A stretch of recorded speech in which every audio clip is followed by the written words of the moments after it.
This is 8.2, Unit 8, Section 2, Adding, Subtracting Rational Expressions. Probably one of my least favorite sections, but something you need to know how to do. Because it will be on quizzes, it will be on tests. And so yeah, let's get started. Fun stuff. Alright, first thing is adding. Adding fractions. Okay, anytime you add a fraction, you have to have a common denominator. That means the same thing on the bottom on every single thing. Okay, once you have that, then you can add all the things on the top. So, let's look at number 1. Notice my two numbers on the bottom are already the same thing. I don't know why that's different. So, if they are already the same thing, the same number, the same letter, whatever you want to call it, I can just add the top. So I'm just going to put the top together. I'm going to write 5x plus 2x minus 3 all over the same thing on the bottom, so all over 4. Now I have like terms, right? I have 5x and 2x. So if you have like terms, you combine those. If you don't, you leave it. I have like terms, so 5x and 2x gives me 7x. Minus 3, I don't have any other numbers, so I just put minus 3 over 4. Now, I have no GCF on the top. I can't factor the top. I can't reduce all the numbers, so that would be my final answer. And that's it. So it's easy if it's already the common denominator, but I'm not that nice, so let's go to the next one. So I have a fraction and I have a whole number, or a whole term. Okay. So I always tell you the same thing on fractions. Before you do anything, if you can, always reduce. It makes it easier. So I'm going to do the same thing on here. I'm going to reduce this fraction on the left before I find out my common denominator, because I don't want to make my numbers large for no reason, just to make them small again. I would rather reduce them first, and then it'd be much easier. Alright, so my 6 and my 18 can reduce to 1 and 3. They both divide by 6, right? My x's, I have 3 x's on top, I have 2 on bottom, so I can get rid of 2 x's from each one. So if I take away 2 from the top, I'm left with 1x. If I would take away 2 from the bottom, I don't have any x's. Okay? And that, okay, on the right I don't have a fraction, so that's it. I'm going to go ahead and rewrite this to make it a little easier. So on the top, I have 1x to the 1 over 3 plus, I'm going to turn this into a fraction, 4x over 1. Okay? Because again, I'm adding fractions, so it'd be easier if they're all fractions. Okay, so common denominator. I mean, one thing you can do is you can always multiply each fraction by the other denominator. Or you just do it by the least common multiple. They call it the LCM. It's whatever is up to you. However you want to call it is fine. On this one, it doesn't matter which one you do. It'd be the same thing, actually. Okay, so my least common multiple is the first number that both denominators can multiply up to and be the same thing. So I can multiply 1 by 3, right? That gives me 3. That would make them the same number. So if I multiply the bottom by 3, I have to multiply the top by the same number. Okay, so I'm changing the fraction without changing the value. So it looks different, but it's still the same thing. But I have to multiply the top and bottom by the same number in order to do that. Okay? So if I multiply the bottom, that 1 by 3, then I'll have 3 on both fractions, and then I can add the top. That's what I want. So I multiply 3 times 4x, I multiply 3 times 1. Okay? So that gives me, this first fraction did not change, so I just have 1x over 3. Plus, I do 3 times 4x is 12x over 1 times 3 is 3. So look, now I have 3's on the bottom on both fractions. That means I can add the top. So if I simply add the top, I have 1x plus 12x gives me 13x. And then you never change the bottom when you add and subtract fractions. Please don't do that. Don't do 3 plus 3. You'll get the wrong answer. Alright, now, I cannot reduce 13 and 3.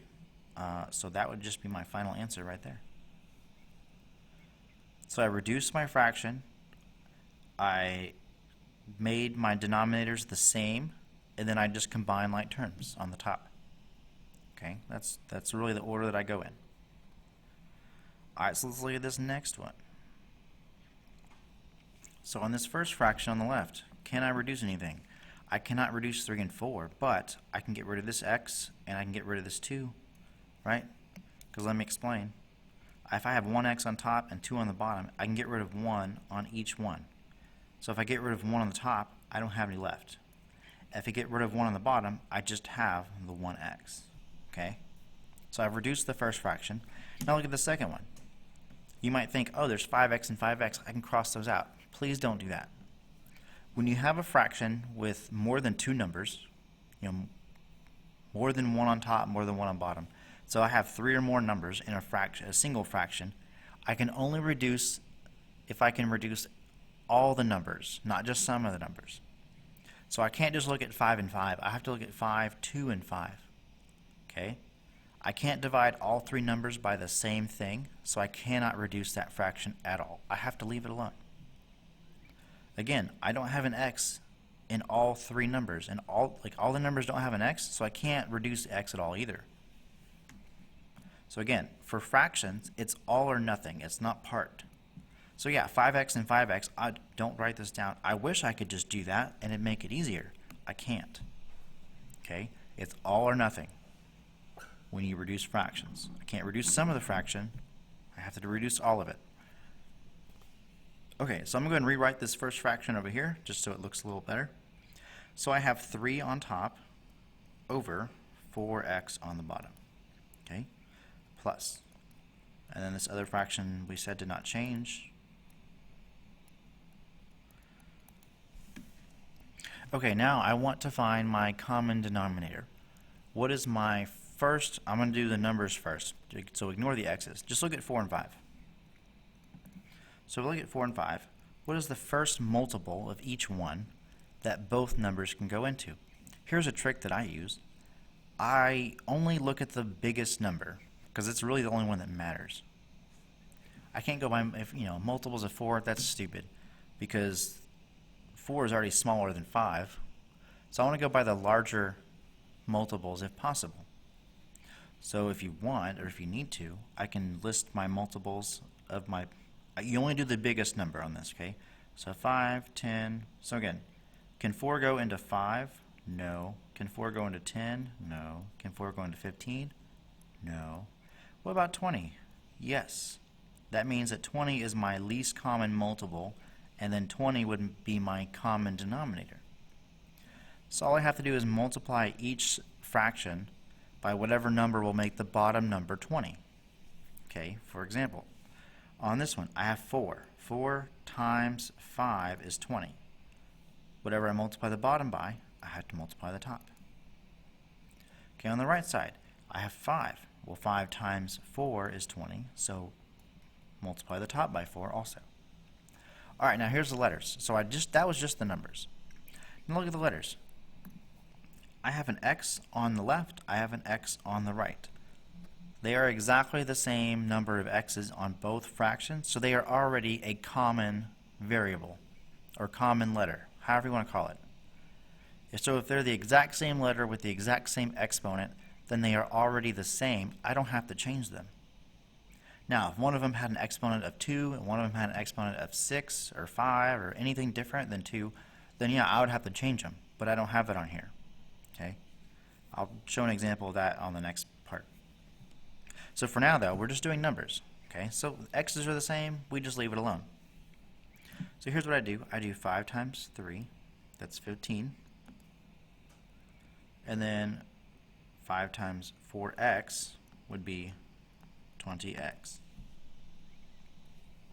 Plus, now do 4 times 5x is 20x. 4 times 2 is 8. All over 4 times 5x is 20x. So look, they are the exact same denominator. Now I can just add the top, whatever's the same, right? I can't just put it all together. I still have to follow the rules of like terms. So look, I'm going to go ahead and do my x's first. So I have 20x, and I don't have any more x's on top, So I'm just going to write 20x. Then I have 15 plus 8. That gives me 23. And then all over 20x. So when you combine your fractions, you only have one denominator. Okay, I don't want to write 20x plus 20x. That's wrong. Like my denominator just is 20x. Now you look at all three of these. Can I reduce all the numbers by the same thing? All meaning 20, 23, and 20. I cannot divide all of those by the same number, and there's not an x in all three, so that would be my final answer. I know this seems like a lot, it seems confusing, but again, this is why you have to practice. And if I had to pick one chapter that would be one of the hardest chapters of this whole year, this would be it right here. Just because it's all fractions, the whole thing. It's fractions in the whole chapter. Okay. Alright, so that's just adding. Oh, great. Now we got to subtract. Oh no, let's move down here. Okay, so we're going to subtract. So look at number 4. Okay, so real quick, that is not a fraction, that is not a fraction, and this fraction I cannot reduce anything, okay? So, if I really wanted to, I can just go ahead and make these fractions, that's fine. So I have 3 fractions, and my denominators are 1, 1, and 4. So what would be a common denominator? Well, I can multiply these two 1s right here to equal 4, and then they would all be the same, right? Okay, so I'm going to do that. So I mean, I'm going to multiply this fraction by 4 over 4, multiply this fraction by 4 over 4, and this last fraction I can leave the same. So here, maybe that's confusing. Let's rewrite this. So it means this first one, I can do 4 over 4 times 2x over 1 minus 4 over 4 times 3 over 1 minus 5x over 4. Okay? So if you want to write it all out, that's fine. You know, if that's easier to see. So now I'm going to do 4 times 2x, that's 8x. 4 times 1 is 4. Minus 4 times 3 is 12. 4 times 1 is 4. And then this last one didn't change. Okay, now since my denominator is all the same, I can combine like terms on the top, leave the bottom alone, and go from there. So look, I have 8x minus 5x. That gives me 3x. I have minus 12. So that just gives me minus 12, all over 4.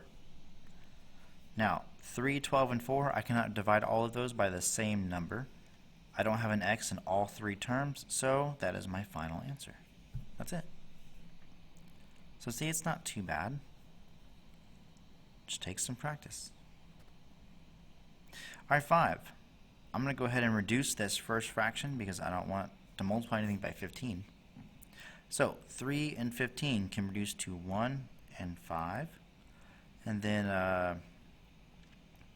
my x's, so I have 2 and 3. I can take out 2 from each one. So if I take out 2 x's on here, I don't have any left on the bottom. If I take out 2 x's on the top, I have 1 left. So let me rewrite that. I would have 1 x on top over 5 minus 2x over 1. Okay, I want them both to be the same denominator, so I can multiply this one by 5, and then they would be the same denominator, so I'm going to do that. So this first fraction is just 1x over 5, that did not change, minus 5 times 2x is 10x over 5. Okay, now they're both 5s, I can subtract. I would have 1 minus 10x gives me negative 9x, and then over 5, and that's it. Because I can't reduce 9 and 5, and so I'm done. Okay, so that one wasn't too bad. Alright, number 6, last one. Whew. Then you got homework to practice. I would definitely practice this too. So if you look, if I remember right, I used the same one, except I changed it to a minus. Okay. So I'm going to go ahead and just do what we did here. So we have 3 over 4x on the left. So we already reduced these. So I have 3 over 4x. Why did that change? Minus 5x plus 2 over 5x. Actually, you know what? Let's do this. I'm sorry. Let's go ahead and keep the x's here just to show you if they are different, how you would change it. Okay? We'll reduce the x's later anyway. Alright, so again, the numbers, my least common multiple, my common denominator, it would be 20. Because if I go by 5s, the first 5 I get to, that 4 can also multiply to is 20. So I'm going to multiply the left one by 5 over 5, because that would give me 20. I multiply the right one by 4 over 4, because that would give me 20. Now here's if my x's are different. Notice I have 2 x's on the left and I only have 1 on the right. That means I need an extra one on the right side, okay? So I would simply just put 1 x on here also. So if your x's are different, you just put however many you're missing when you multiply, and that way they'll be the same. So example, just real quick, another one. Say I had 1 over x to the 4th, and I was doing 1 over x to the 9th. Okay, if I'm missing 5 x's on this side, I would multiply by x to the 5th on both sides. That would give me 9. Okay, so that's what I'm doing right here. So just an example. Alright, so I'm going to do 5 times 3x, gives me 15x, over 5 times 4x squared is 20x squared, minus 4x times 5x is 20x squared. 4x times 2 is 8x, over 4x times 5x is 20x squared. Alright, so I have the same denominator. Now I can combine like terms on the top. So this minus sign actually applies to this 20x squared and this 8x. So it's kind of like you're distributing a negative 1. Okay, so I'm going to do the highest exponent first. So I have minus 20x squared, and then I have 15x minus 8x is 7x, right? All over 20x squared. Now, this is exactly why I reduce before I do anything else. Because look now, I can't reduce 27 and 20. There's no number that goes into all three of those. But if you look, I have an x in all three terms. Okay? I don't want that. So I have x squared here, I have an x here, I have an x squared here. That means I can reduce it again. If you reduce everything beforehand, then most of the time, or almost always, you won't have to reduce at the end. So it just saves you time later. And that way you don't forget later to reduce. Okay, so that means I could take out an x out of each one, so I can take one out of here, and that whole thing would be gone. So my final answer would actually be negative 20x plus 7 over 20x. And that's it. So that's how you add and subtract rational expressions.